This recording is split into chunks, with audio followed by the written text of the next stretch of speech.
ಅವರೇ ಮಾಡಿದ್ದು, ಅವರೇ ಹೇಳವ್ರೆ. ನಾನು 800 ಅಡಿ ಕೊಡ್ತೀನಿ ಅಂತ ಭರವಸೆ ಕೊಟ್ಟಿದ್ದೆ, ನಾನು ಎಲ್ಲ ಮಾಡಿದ್ದೀನಿ ಅಂತ ಅವರೇ ಎಲ್ಲ ಹೇಳಿದ್ದಾರೆ. ಅವ್ರು ಹೇಳಿದ್ದನ್ನ ನಾವು ಮುಂದುವರಿಸ್ತಾ ಇದ್ದೀವಿ ಅಷ್ಟೇ.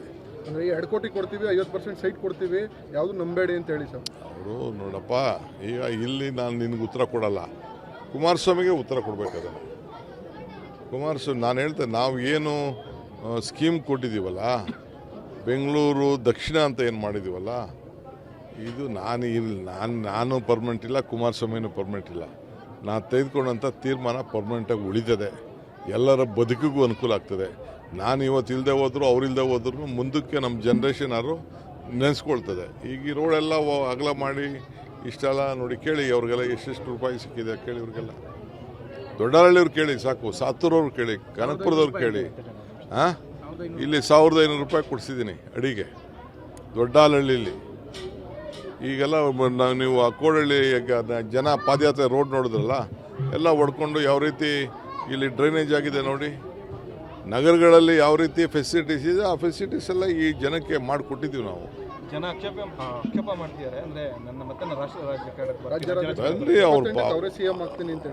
ರಾಜಕಾರಣಕ್ಕೆ ಬರೋರನ್ನ ಬೇಡ ಅಂತ ಹೇಳೋಕ್ಕಾಗ್ತದ? ಈಗೂ ರಾಜಕಾರಣದಲ್ಲಿ ಇದಾರಲ್ಲ ಅವರು, ರಾಜ್ಯ ಏನೋ ರಾಷ್ಟ್ರ ಏನೋ ನನಗೆ ಗೊತ್ತಿಲ್ಲ. ಅಂತಿಮ ದಿನಗಳನ್ನ ರಾಮನಗರ ಜಿಲ್ಲೆಯಲ್ಲೇ ನಾನು ಕಂಟಿನ್ಯೂ ಮಾಡ್ತೀನಿ ಅಂತ ಹೇಳಿ ಸರ್. ದೇವರು ಅವ್ರಿಗೆ ಒಳ್ಳೇದು ಮಾಡಲಿ, ಶಕ್ತಿ ಕೊಡಲಿ. ಪಾಪ ಅವ್ರ ಆಸೆ ಎಲ್ಲ ಏನು ಬೇಕಾದ್ರೂ ಅವರು ಕೇಳ್ಕೊಳ್ಳಿ. ಜನ ಉಂಟು, ಅವರುಂಟು, ಜನ ಉಂಟು, ನಾವು ಉಂಟು. ಸರ್ ನಿನ್ನೆ ಹಾಸನ ಸಮಾವೇಶದಲ್ಲಿ ಕೂಡ ಬ್ರೋಕರ್ ಸರ್ಕಾರ ಅಂತ ಟೀಕೆ ಮಾಡಿದ್ದಾರೆ ಸರ್. ನಿನ್ನೆ ಇಡೀ ಕುಟುಂಬ ಸರ್ ನಿಮ್ಮ ವಿರುದ್ಧ ಮಾತಾಡ ಅವರೇ ಮಾಡಿದ್ದು, ಅವರೇ ಹೇಳವ್ರೆ. ನಾನು 800 ಅಡಿ ಕೊಡ್ತೀನಿ ಅಂತ ಭರವಸೆ ಕೊಟ್ಟಿದ್ದೆ, ನಾನು ಎಲ್ಲ ಮಾಡಿದ್ದೀನಿ ಅಂತ ಅವರೇ ಎಲ್ಲ ಹೇಳಿದ್ದಾರೆ. ಅವ್ರು ಹೇಳಿದ್ದನ್ನ ನಾವು ಮುಂದುವರಿಸ್ತಾ ಇದ್ದೀವಿ ಅಷ್ಟೇ. ಅಂದರೆ 2 ಕೋಟಿ ಕೊಡ್ತೀವಿ, 50% ಸೈಟ್ ಕೊಡ್ತೀವಿ, ಯಾವುದು ನಂಬೇಡಿ ಅಂತ ಹೇಳಿ ಸರ್. ಅವರು ನೋಡಪ್ಪ, ಈಗ ಇಲ್ಲಿ ನಾನು ನಿನಗೆ ಉತ್ತರ ಕೊಡಲ್ಲ, ಕುಮಾರಸ್ವಾಮಿಗೆ ಉತ್ತರ ಕೊಡಬೇಕಾದ್ರೆ. ಕುಮಾರಸ್ವಾಮಿ ನಾನು ಹೇಳ್ತೇನೆ, ನಾವು ಏನು ಸ್ಕೀಮ್ ಕೊಟ್ಟಿದ್ದೀವಲ್ಲ, ಬೆಂಗಳೂರು ದಕ್ಷಿಣ ಅಂತ ಏನು ಮಾಡಿದ್ದೀವಲ್ಲ, ಇದು ನಾನು ಪರ್ಮನೆಂಟ್ ಇಲ್ಲ, ಕುಮಾರಸ್ವಾಮಿನೂ ಪರ್ಮನೆಂಟ್ ಇಲ್ಲ. ನಾನು ತೆಗೆದುಕೊಂಡಂಥ ತೀರ್ಮಾನ ಪರ್ಮನೆಂಟಾಗಿ ಉಳಿತದೆ, ಎಲ್ಲರ ಬದುಕಿಗೂ ಅನುಕೂಲ ಆಗ್ತದೆ.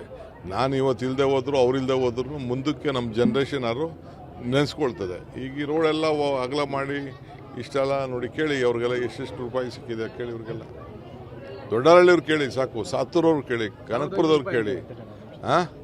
ಇಲ್ಲಿ 1500 ರೂಪಾಯಿ ಕೊಡಿಸಿದ್ದೀನಿ ಅಡಿಗೆ ದೊಡ್ಡಹಳ್ಳಿಲಿ.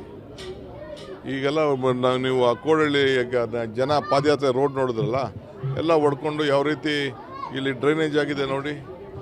ನಗರ